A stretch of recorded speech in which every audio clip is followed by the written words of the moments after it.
مدد کن یا معین الدین چشتی۔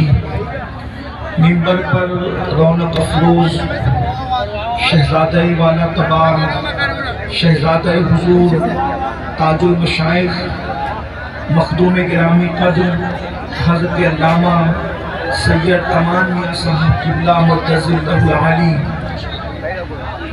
حضرت علامہ مفتی زاہد سلامی صاحب قبلہ، وہ جمیع عرش مقام سادات کرام علماء ذوی احترام، حاضرین محفل، پردہ نشین ماؤں اور بہنوں، السلام علیکم ورحمۃ اللہ وبرکاتہ۔ انتہائی احترام و عقیدت کے ساتھ اپنے اور ساری کائنات کے مرکز عقیدت، انیس بے کساں چارہ ساز درد منداں، ہم غریبوں کے غم گسار، ہم فقیروں کی ثروت، شہر یار ارم تاجدار حرم، نوبہار شفاعت، شب اسرا کی دھولا نوشے بزم جنت، دانائے سبل مولائے کل ختم الرسل، خسرو خوباں سیاح لامکاں وجہ کن فقہ، در اللہ المکنون سر اللہ المقصون، عالم ما کانا وما یکون، آبو گلے انبیاء جانو دل اسفیاء، مطلع ہر سعادت مقطع ہر سیادت، خلاصہ کائنات فخر موجودات، حضور احمد مجتبی محمد مصطفیٰ، ارواحنا فدا صلی اللہ تعالی علیہ وآلہ وصحبہ وبارک وسلم کی بارگاہ بے کس پناہ میں جس طریقے سے پڑھاؤں بلند آواز سے میرے ساتھ مل کر پڑھیں، الصلاۃ والسلام علیکہ یا رسول اللہ، اور بلند آواز سے مجمع جتنا ہے، اگر آواز اتنی بلند ہو تو کیا بات ہے، الصلاۃ والسلام علیکہ یا نبی اللہ، الصلاۃ والسلام علیکہ یا حبیب اللہ، وعلی آلک واصحابک یا نور اللہ،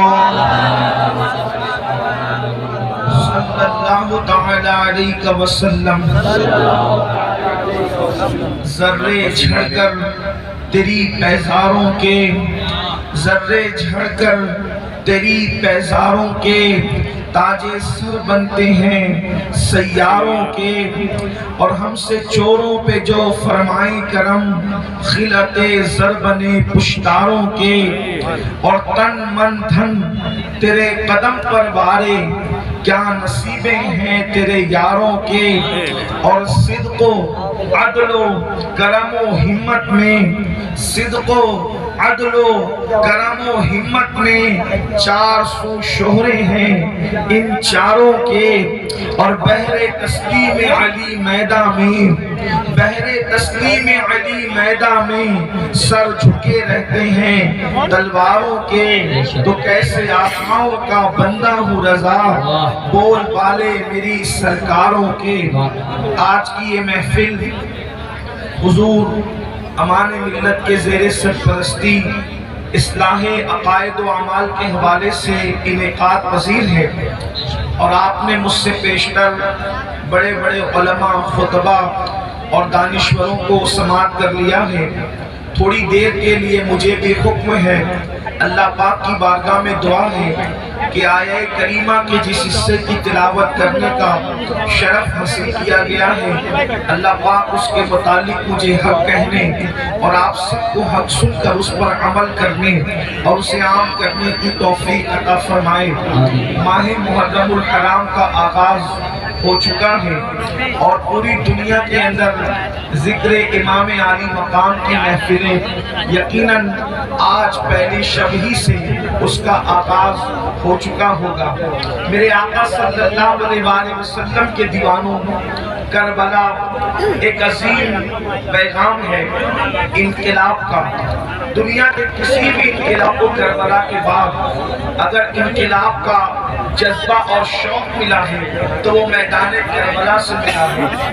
محنتیں بدر، احد، خندق اور خیبر میں کی گئی، ان محنتوں کی تحفظ کی جو جنگ ہے اسے جنگ کربلا کہتے ہیں۔ صحابہ کرام کی محنتوں کو تحفظ فراہم کرنے کے لیے امام علی مقام امام حسین بار بار سنتے ہیں، لیکن آپ سے میں پوچھنا چاہتا ہوں، ہم نے اتنی مرتبہ کربلا کو سنا، بلکہ کربلا شریف کی محفلیں منعقد کی اور انشاءاللہ یہ قیامت تک منعقد ہوتی رہے گی، لیکن آپ سے پوچھنا چاہتا ہوں کہ ہم نے کربلا کو سننے کے بعد اپنے اندر انقلاب کیا پیدا کیا، اپنے اندر تبدیلی کیا پیدا کی؟ آئیے آج کربلا کے حوالے سے ایک بات آپ کی خدمت میں رکھی جائے، امید کرتا ہوں کہ بہت توجہ سے آپ سماعت کریں گے۔ کربلا کی جو جنگ تھی ایک نظریاتی جنگ تھی، یعنی دو نظریے آپس میں دوسرے سے ٹکرائے، اور پھر آج 14ویں صدی کے بعد یعنی تقریباً جو ہے وہ 15ویں صدی کے اندر ہم لوگ کس کے ساتھ کھڑے ہیں؟ یاد رکھیں یزیدی کسی کو کہنا ہمارے معاشرے میں بہت بڑی گالی سمجھی جاتی ہے، اور وہ گالی ہونا بھی چاہیے۔ یاد رکھیں یزیدی بھی اگر اس کو یزیدی کہہ دیا جائے تو وہ چڑ جاتا ہے، یعنی کہ یزیدی بھی جو قلبی طور پر یزیدی ہے وہ اپنے آپ کو یزیدی کہلانا گوارا نہیں کرتا، مگر آج کی اس محفل کے اندر جس میں ہزاروں کی تعداد میں یہ سنوں کا سمندر ہے اور اس کی اکثریت نوجوانوں کی ہے، تھوڑی دیر کے لیے ہم اپنا احتساب کریں۔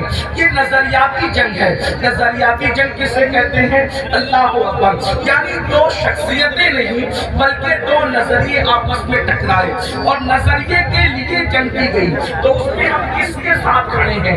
ایک ذات ہے سیدنا امام حسین کی، یہ بات بھی آپ سے کہہ دوں، حسین صرف چند فٹ کے کسی شخصیت کا نام نہیں ہے، حسین مکمل نظریے کا نام ہے، حسین جو ہے یہ مکمل فکر کا نام ہے، حسین پاک ایک مکمل انجمن کا نام ہے، حسین پاک جو ہے وہ مکمل ایک مسلک کا نام ہے، حسین پاک اللہ اکبر جوہد مسلسل کی دعوت بہن کا نام ہے، حسین پاک اللہ اکبر غیرتوں کی آبرو کے تحفظ کا نام ہے، حسین پاک اسلاف کی محنتوں کے تحفظ کا نام ہے۔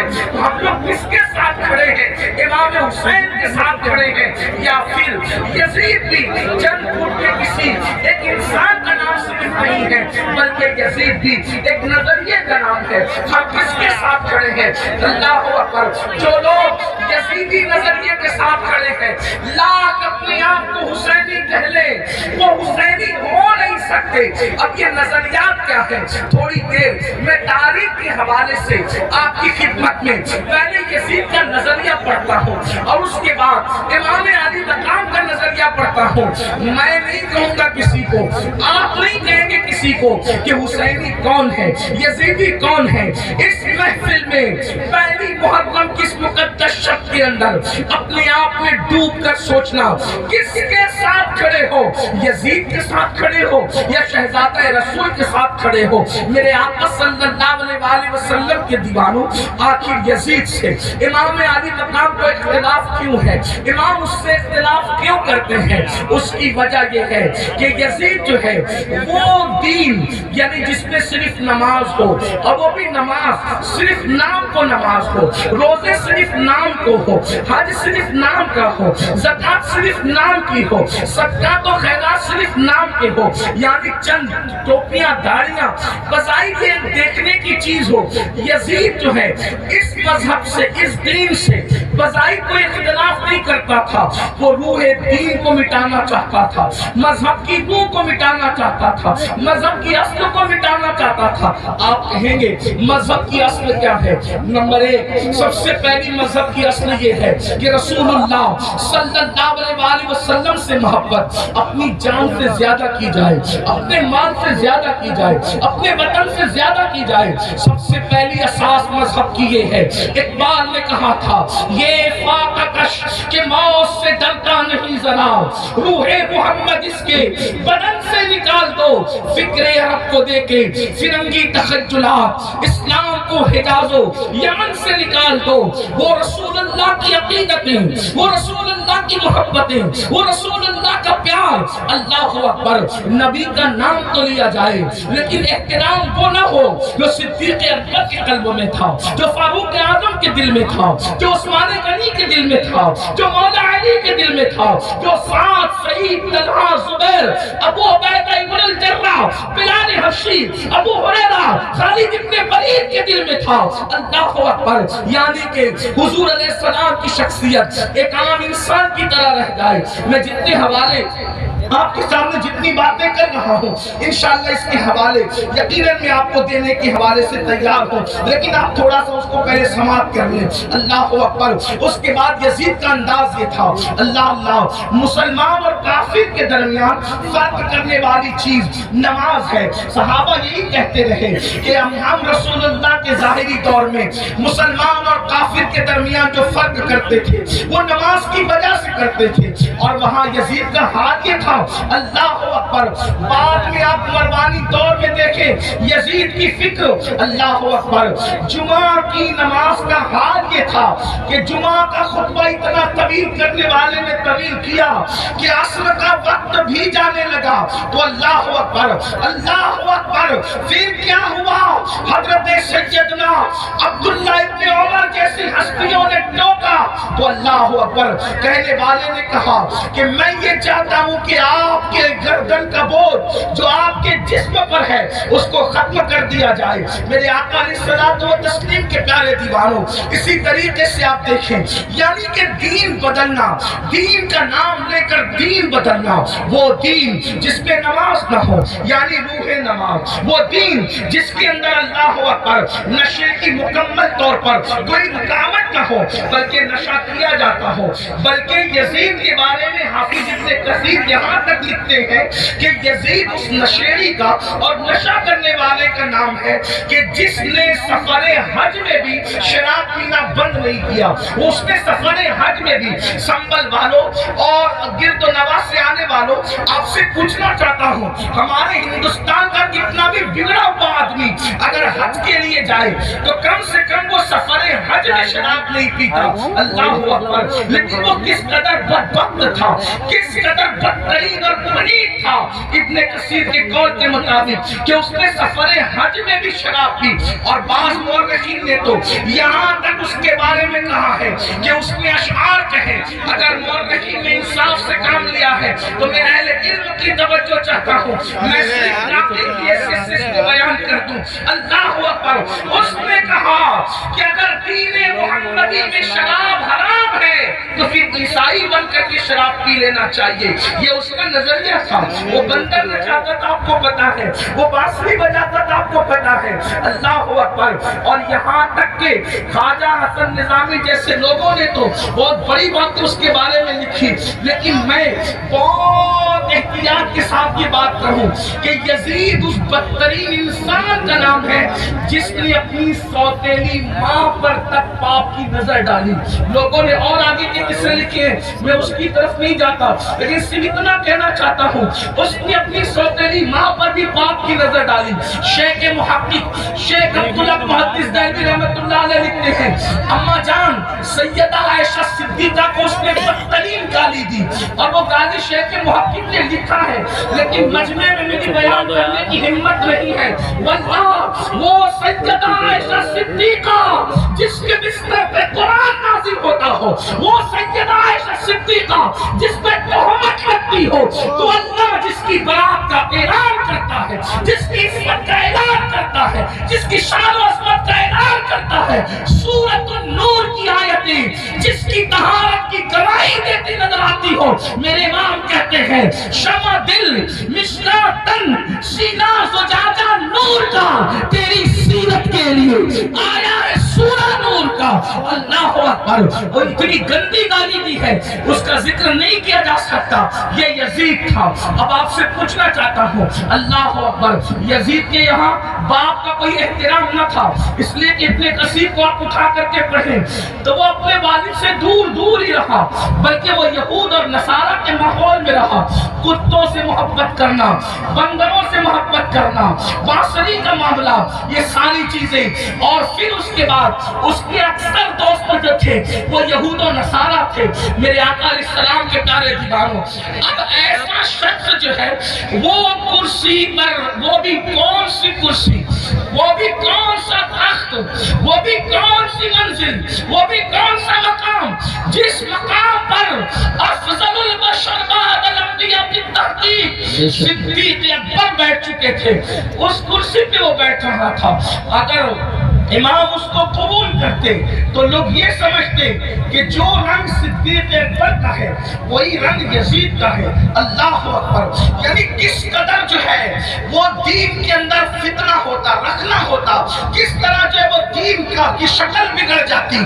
جس کرسی پہ فاروق اعظم بیٹھ چکے تھے اسی کرسی پہ وہ بیٹھنا چاہتا تھا، یعنی مومنوں کا خلیفہ، مومنوں کا امیر کہلانا چاہتا تھا۔ امام عرش مقام امام حسین رضی اللہ تبارک و تعالیٰ عنہ نے اس کی مخالفت فرمائی، اور مخالفت فرما کر ایک مکمل نظریہ پیش کیا۔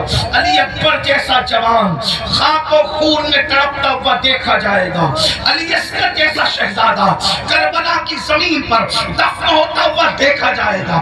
سکینہ کے چہرے پر تماچے لگتے ہیں، حسین اس کو برداشت کر لیں گے، بیویوں کے دوپٹے چھینتے ہیں، حسین باپ کو وہ برداشت ہو جائے گا، لیکن اللہ اکبر، اللہ کے دین کو بدلا جائے، خدا کے دین کے اندر جو روح ہے اس کو مردہ کرنے کی کوشش کی جائے، امام نے اس کو گوارا نہ فرمایا اور سب لٹایا۔ جو آپ داستان کربلا میں سنتے ہیں، آپ سے پوچھنا چاہتا ہوں اب ہم کس کے ساتھ کھڑے ہیں؟ میں جلدی جلدی اپنی گفتگو کو آگے کی طرف لے جاؤں۔ یزید کے یہاں زنا کوئی عیب نہیں تھا، اور امام حسین کے یہاں زنا کا نام سن کر بھی بدن کے رونگٹے کھڑے ہوتے ہیں کہ کیا لوگ ایسا گناہ بھی کر سکتے ہیں جسے زنا کہتے ہیں۔ آپ سے پوچھنا چاہتا ہوں اگر آج کوئی زنا کے اڈے کی طرف جا رہا ہے اور اس کے ماتھے پر بل بھی نہیں ہے اور وہ بے حیائی اور بدی میں ڈوبا ہے تو آپ سے پوچھنا چاہتا ہوں وہ نظریاتی طور پر کس کے ساتھ کھڑا ہے؟ امام حسین کے ساتھ کھڑا ہے یا پھر یزید کے ساتھ کھڑا ہے؟ بڑی معذرت کے ساتھ اگر برا لگے تو معاف کرنا، کڑے پہننے کا نام حسینیت نہیں ہے، ڈورے ہاتھوں میں باندھنے کا نام حسینیت نہیں ہے، رنگ برنگی کپڑوں پہننے کا نام حسینیت نہیں ہے، 10 دن کے محرمی بننے کا نام حسینیت نہیں ہے۔ حسینیت کیا ہے؟ حسینیت یہ ہے اگر دین کے تحفظ کے لیے گھر لٹانا پڑے تو گھر لٹا دو، اولاد لٹانا پڑے تو اولاد لٹا دو، حتیٰ کہ جان بھی قربان کرنا پڑے تو جان بھی قربان کر کے بتا دو جان اہل نہیں ہے، اللہ کا دین ہے۔ اللہ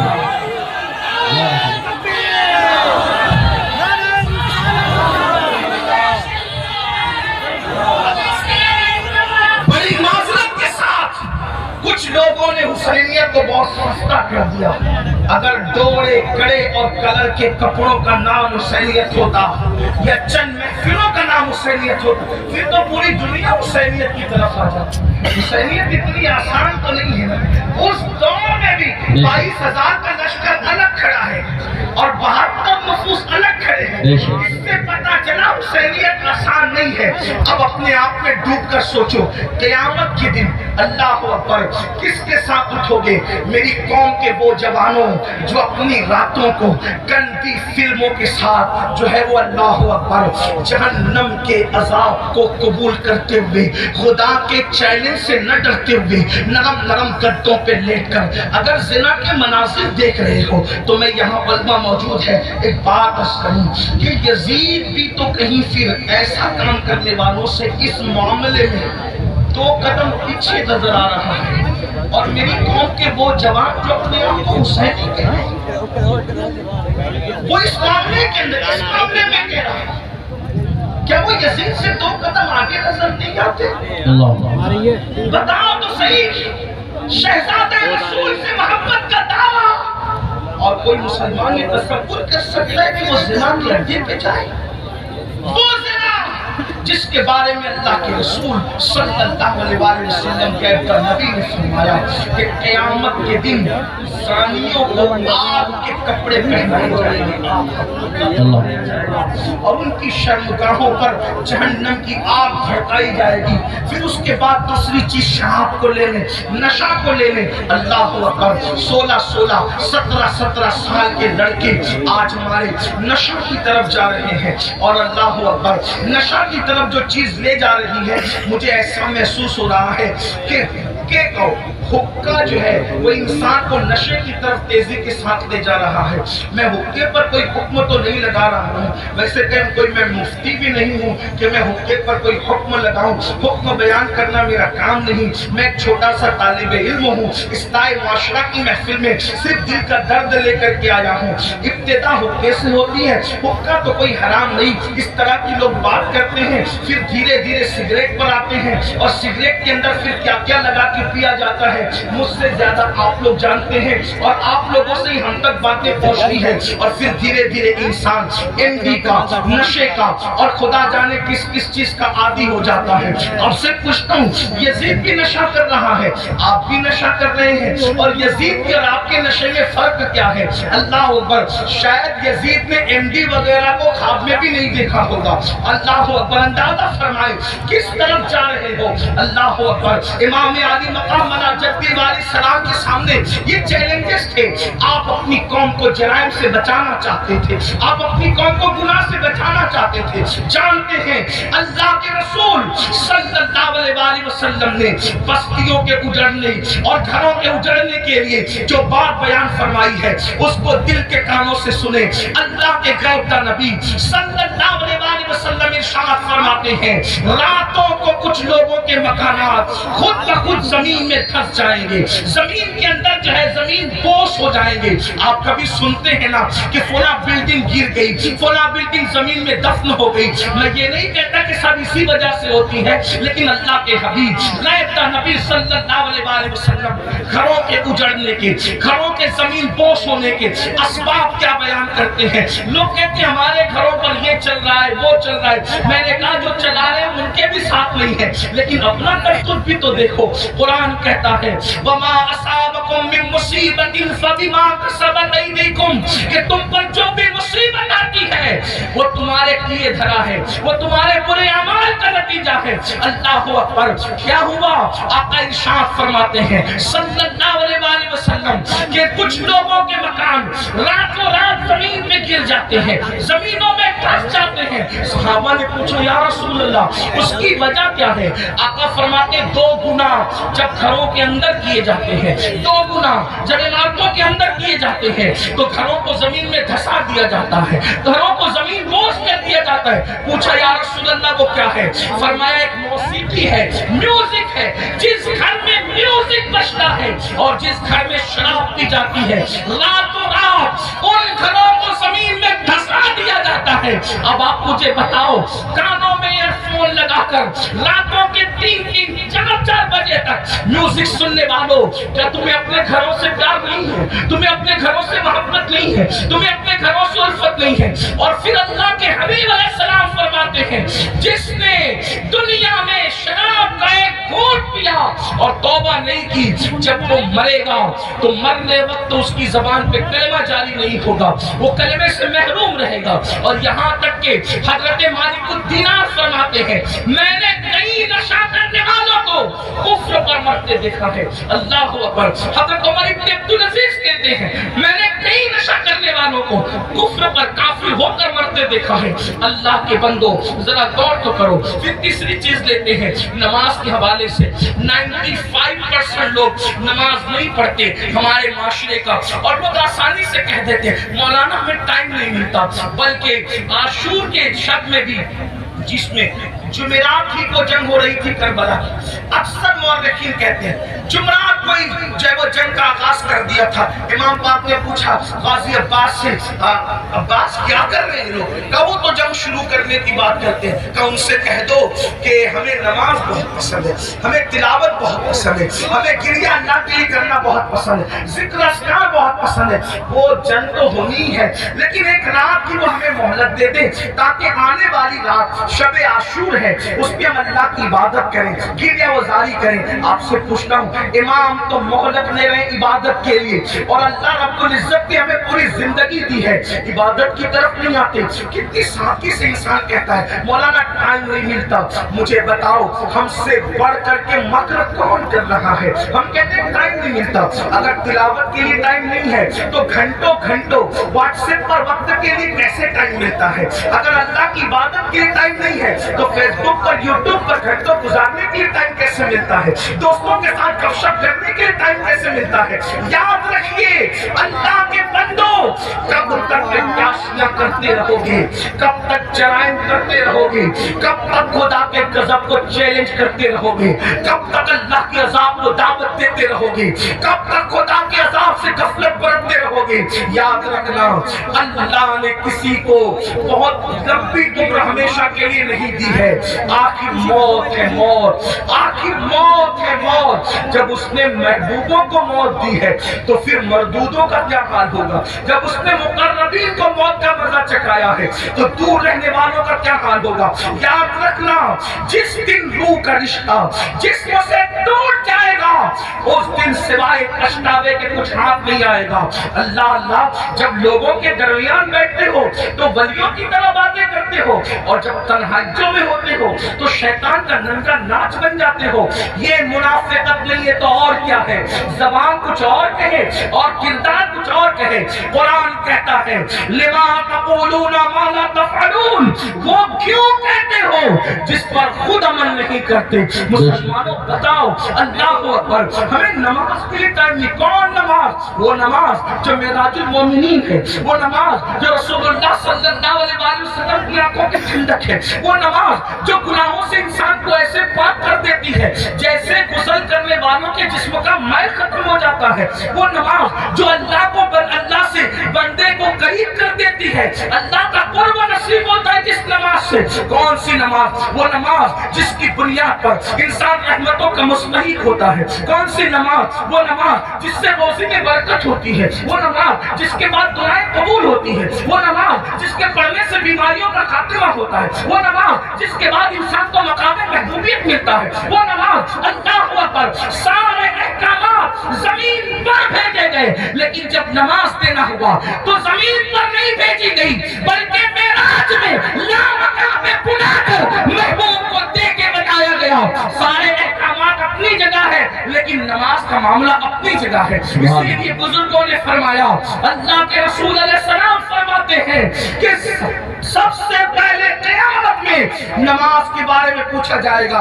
اگر نماز کا معاملہ آپ کا کلیئر ہوا تو سارے معاملات کلیئر کر دیے جائیں گے، اور نماز کے معاملے میں اٹک گئے، نماز کے معاملے میں پھنس گئے تو پھر انسان بچ نہ سکے گا۔ آپ مجھے بتائیں، ہمیں اللہ سے ڈر نہیں لگتا؟ جس قیامت کے دن کے بارے میں کعب احبار کہتے ہیں اگر 70 انبیاء کے برابر بھی کوئی اعمال و فرض محال لے کر کے پہنچے تو بھی وہ اپنے اعمال کو حقیر جانے گا، حقیر۔ آپ سے پوچھتا ہوں کیوں وقت نہیں نکالتے؟ اب آئیے آپ سے پوچھوں، امام تو سجدے کی، امام تو اللہ اکبر شہادت کے وقت بھی سجدہ کرتے ہیں، کتنا دردناک وقت ہوگا۔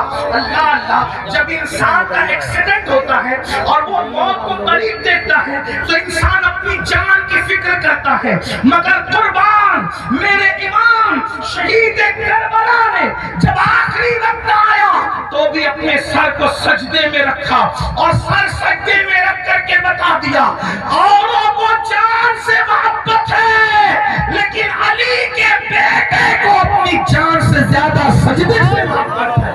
آپ بتائیں تو صحیح۔ اور اسی نماز سے ہم دور ہیں، عاشور میں بھی نماز دور کرتے، عاشور میں بھی نماز سے دور رہتے ہیں۔ آئیے اب اس اپنی گفتگو کو ایک کی طرف لے جاتے ہوئے آپ سے پوچھوں، اگر قیامت کے دن، توجہ کرنا ان جملوں پر، اگر قیامت کے دن فہرست بنی زانیوں کی کہ زانی ایک ساتھ کھڑے رہے، توجہ ہے، زانیوں کی فہرست بنی کہ زانی ایک ساتھ کھڑے رہیں گے تو جس گروپ میں یزید ہوگا اسی گروپ میں زنا کرنے والے بھی تو ہوں گے۔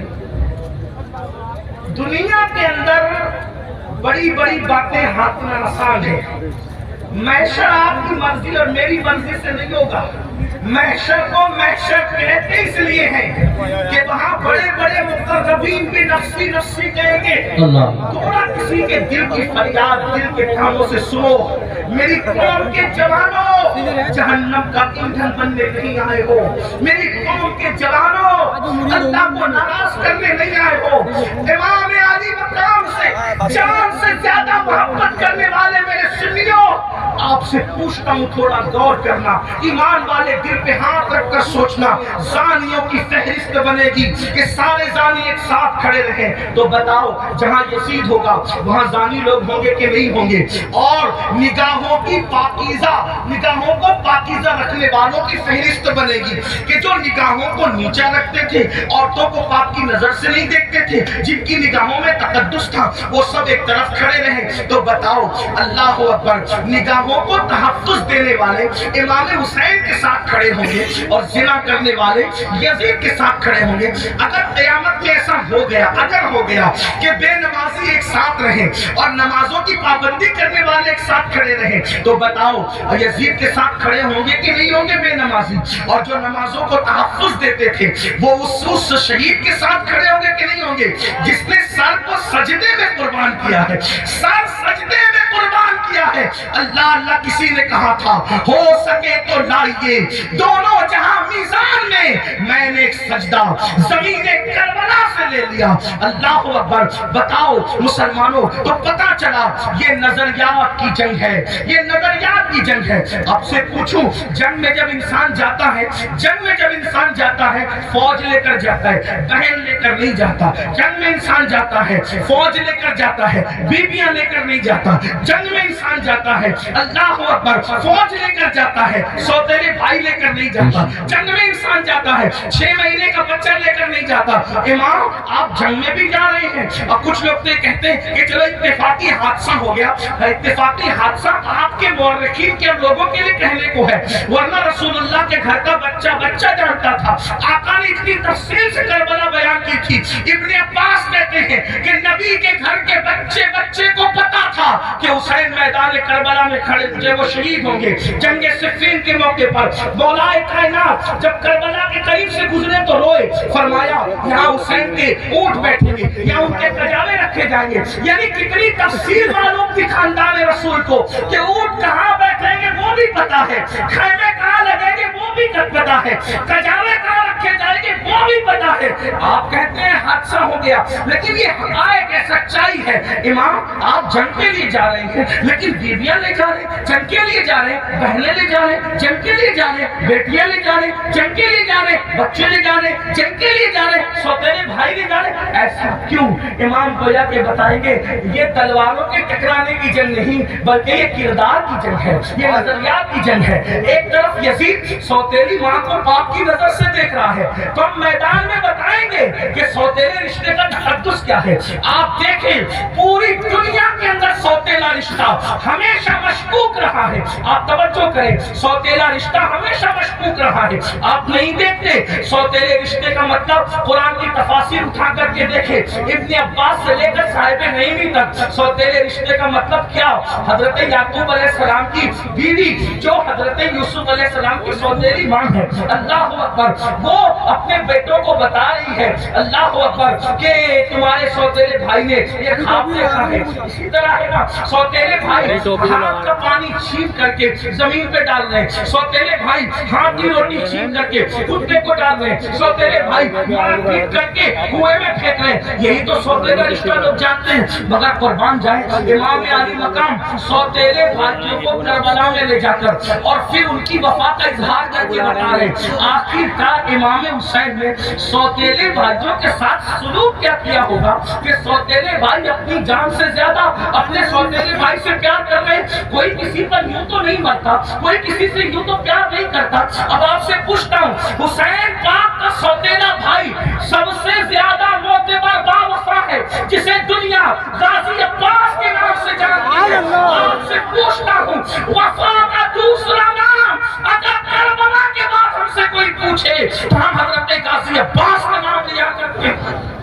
شیون نے اللہ پر رشتہ داری کی وجہ سے حضرت عباس کو امان لکھی، ان کے بھائیوں کو امان لکھی. تو حضرت عباس نے کہا شیون تجھ پر بھی لعنت ہے اور تیری ایمان پر بھی لعنت ہے، واللہ تو نے نبی کے شہزادے کو امان نہیں دی، ان کو کاٹنا چاہتا ہے، ہمیں بچانا چاہتا ہے، حسین کے بعد زندہ رہنے کو ہم پسند ہی نہیں کرتے۔ یہ ایک سوتیلے بھائی کا جذبہ۔ اب آپ سے پوچھتا ہوں، اگر آپ کربلائی ہے، اگر آپ حسینی ہے، تو اس مجمع میں اپنے دل میں سوچو آپ کے سگے بھائی کے ساتھ آپ کا سلوک کیا ہے؟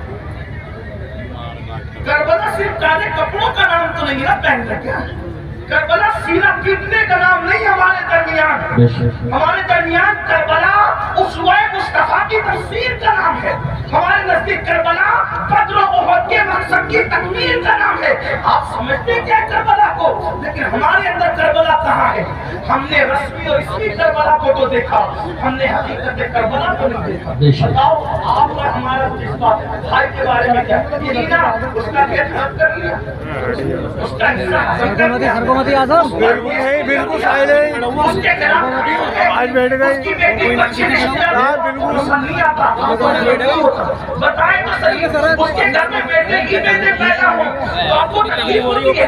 یہ آپ کا معاملہ سگے بھائی کے لیے، اور وہاں سوتیلے بھائی کے ساتھ انداز کیا ہے؟ سب کالے گھر کے پاس کے ساتھ دیکھیں، پھر اس کے بعد کربلا میں لائے، جب امام کسی کی کوئی بات نہیں مانتے، توجہ کریں، جب امام کسی کی کوئی بات نہیں مانتے تو سیدہ زینب کھڑی ہو کے کہتی ہے بھیا یہ کر لو، بھیا یہ کر لو، بہن کی کوئی بات نہیں کرتی۔ گویا کہ حسین بتائیں وہاں بہن کا کوئی تقدس نہیں ہے، اور یہاں بہن کے تقدس کا عالم یہ ہے کہ بظاہر اگر حضرت امام کے اپنی فکر کے خلاف بہن بات کر رہی ہے، اٹھے آ رہا بیٹھنا نہ کیا، کس نے نہیں کہا کہ علی اصغر کو لے جائیں اور یزیدیوں سے کہہ کے پانی پلا دیں؟ امام نے سب کو منع کیا، لیکن جب بہن آئی بہن نے کہا میرے لیے چلے جائیں، میں کہہ رہا ہوں آپ چلے جائیں، تو مورخین لکھ رہے ہیں بہن کی بات مان کر امام یزیدیوں کی طرف جاتے ہوئے نظر آتے ہیں۔ حالانکہ یہ امام پاک رضی اللہ تبارک و تعالیٰ کی شان ہے کہ یزیدیوں کے ہاتھوں سے ان کے شہزادہ والا تبار نے پانی نوش نہیں فرمایا، وہ تو شہید ہو گئے، لیکن آپ سے پوچھتا ہوں بہن کے بارے میں امام علی مقام کا حال یہ، بیویوں کی موجودگی میں قیادت کا جھنڈا خاندان نبوت کا کسی کے ہاتھ میں دیتے ہیں، بیٹیوں کے اور بیویوں کی موجودگی میں اس کو بہن کہتے ہیں۔ بتاؤ امام تو بہن سے اتنا پیار کرتے ہیں، ہمارا اور آپ کا بہنوں کے ساتھ کیا تعلق ہے؟ ہمارا اور آپ کا بہنوں کے ساتھ کیا رشتہ ہے؟ آپ بتائیں مجھے، اگر بہن گھر آ جائے 4 بچوں کو لے کر تو بھائی اور بھابھی بات کرتے ہیں، کھلائیں گے کہاں سے؟ حیرت کی بات یہ ہے جس قوم کی سوچ فکر حسین سے اس قدر گر جائے، پھر کیا اس قوم کے لیے نہ کہا جائے کہ وہ نام کے لیے تو حسینی بنی ہے لیکن افکار کے اعتبار سے وہ کہیں نہ کہیں یزیدیت کا شکار ہے؟ میرے آقا صلی اللہ علیہ وسلم کے دیوانوں جانتے ہیں بہن کا مقام کیا ہے، بہن کا مرتبہ کیا ہے، اور یہ اللہ کے رسول علیہ السلام سے سیکھا۔ آقا علیہ السلام کی کوئی حقیقی بہن نہ تھی، لیکن جب جنگ حنین کے موقع پر اللہ اکبر حنین کے اندر وافر مقدار میں کثیر مقدار میں جب غنیمت کا مال آیا تو اس وقت تو ایک خاتون آئی اور آنے کے بعد کہا اے محمد میں آپ کی بہن ہوں، میں آپ کی بہن ہوں۔ حضور علیہ السلام کو اس بہن سے جدا ہوئے تقریباً کم و بیش آدھی صدی گزر چکی تھی۔ اللہ کے حبیب علیہ السلام نے کہا تم میری بہن ہو، نام کیا ہے؟ کہ میرا نام شیمہ ہے، میں حلیمہ کی بیٹی ہوں۔ آقا علیہ السلام نے فرمایا شیمہ کو تو جانتا ہوں، حلیمہ کو بھی جانتا ہوں، میری وہ ماں ہے، رضائی ماں، لیکن شیمہ تم میری بہن اور تم ہی ہو، اس کی نشانی تمہارے پاس کیا ہے؟ کیا نشانی مجھے بتاؤ؟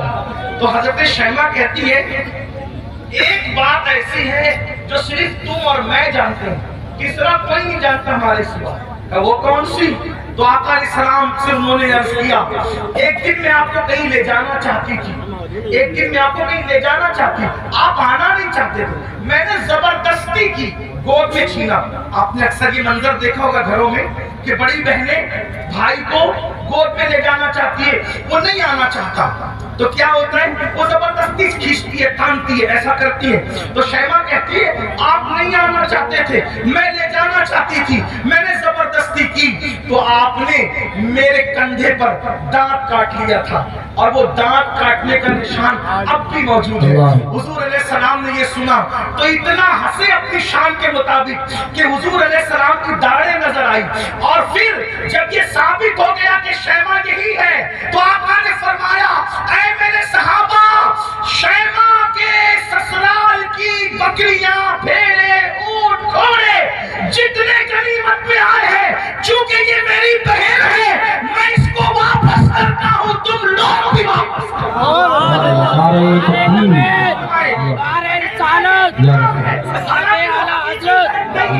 وہ حقیقی بہن نہیں، رضائی بہن ہے۔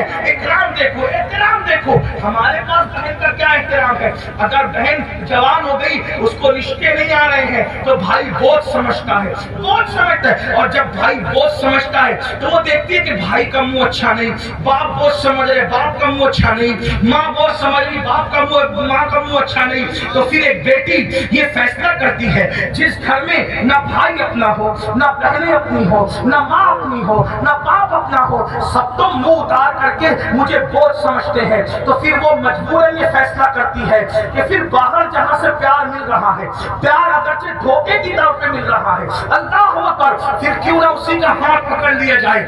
یاد رکھنا مسلمانوں، آج ہمارے منبروں سے یہ بات ہو رہی ہے کہ ہماری بیٹیاں بھاگ رہی ہیں، بھاگ رہی ہیں، بھاگ رہی ہیں، مفکرین یوٹیوب چینلوں پر بھی کہہ رہے ہیں۔ پہلی بات تو میں دو بات کرنا چاہتا ہوں۔ نمبر ایک، منبروں سے اس بات کو بہت مبالغے کے طور پہ بیان نہ کیا جائے، یہ میری گزارش ہے، ورنہ کل مستقبل میں، اللہ اکبر، مستقبل میں کل لوگ انہی تقریروں کو بنیاد بنا کر، انہی اخبارات کے آرٹیکلوں کو بتا کر ہمارے بچوں کو تانا دیں گے کہ تمہاری بیٹیاں تو بھگوڑی تھی، بھگوڑی۔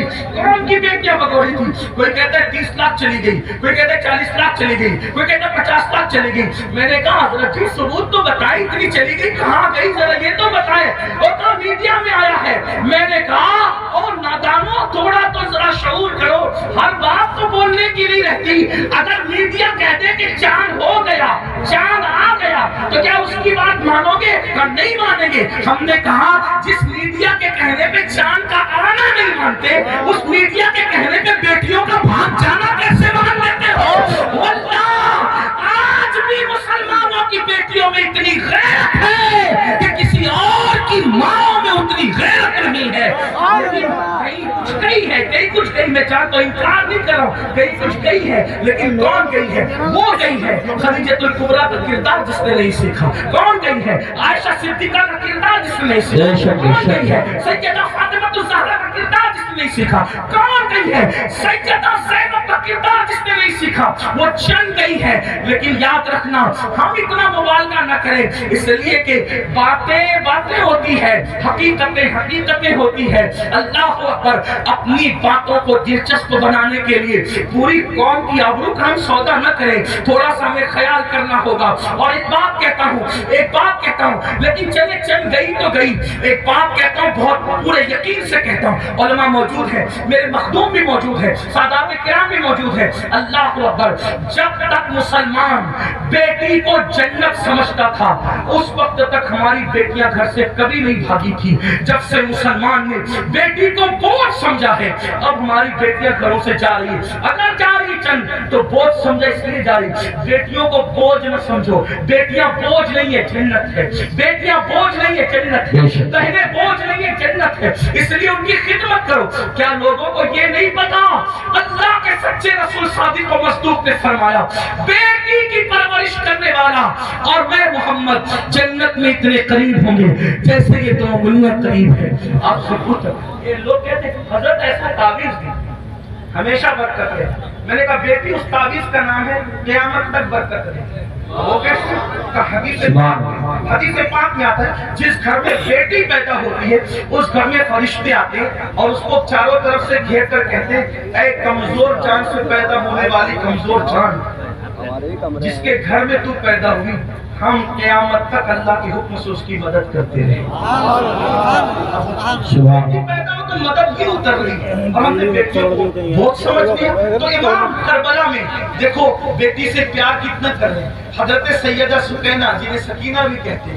اب میں جو ہے وہ تلفظات کے وہ جو ہے وہ بھول بھلیا میں آپ کو گمانا نہیں چاہتا، جو لوگ کہتے ہیں وہی کہہ کر آگے بڑھنا چاہتا ہوں. لیکن بہرحال حضرت سیدہ سکینہ کو سینے پہ سلانے کے نہیں سلانے. ایک بیٹی کا مرتبہ کربلا کے خیمے میں امام اپنی بیٹی کو سینے پہ رکھ رہے. آپ اندازہ تو فرمائیں، چچا بھتیجی کے کہنے پر فرات تک جا رہا ہے. یہ سب کیا ہے؟ بھائی اپنی بہن کے کہنے پر، امام علی اکبر رضی اللہ تبارک و تعالی اپنی بہن کے کہنے پر وہ سب کچھ کرتے نظر آ رہے، جس کو دیکھ کر کے انسان حیرت و استعجاب میں ڈوب جاتا ہے. کربلا یہ بھائیوں، کربلا اب اختتام کو سن لے ذرا. کربلا رشتوں کی، کربلا رشتوں کو تعظیم کرنا، کربلا احترام کرنا، کربلا تعظیم کرنا، کربلا قرآن کے تحفظ کرنا، کربلا عقیدے کی حفاظت کرنا، اور کربلا حدیث کے صحیح مفہوم کو عملی تفسیر میں پیش کرنے کرنا، کربلا قرآن مقدس کے سانچے میں ڈھل جانے کرنا، کربلا شراب سے نفرت کرنا، کربلا زنا سے نفرت کرنا، کربلا جوئے سے نفرت کرنا، کربلا بانسری میوزک اور موسیقی کے مکمل خاتمے کی جوتے مسلسل کرنا، کربلا سجدوں کے لیے انسان کیا کیا قربانی دے سکتا ہے اس پیغام میں خاموش کرام کربلا ہے. اب آپ سے پوچھتا ہوں، ہم نے کربلا سے سیکھا کیا؟ وہی گناہ میں مبتلا، وہی جرائم میں مبتلا، وہی بلاؤں میں مبتلا. ایک بات یہ بھی کہہ دوں اختتام پر، خاص طور پر آخر میں بات کرتے کرتے مسلمانوں ایک بات آپ سے کہہ دوں، کربلا تو صحابہ کرام کی قربانیوں کے تحفظ کا نام تھا، لیکن آج جب کربلا کا ذکر ہوتا ہے تو انہی صحابہ کو نشانہ بنایا جاتا ہے، انہی صحابہ پہ تبرہ کیا جاتا ہے، انہی صحابہ کو معاذ اللہ یہ استقرار دیا جاتا ہے کہ انہوں نے تو اہل بیت کا حق کسب کیا.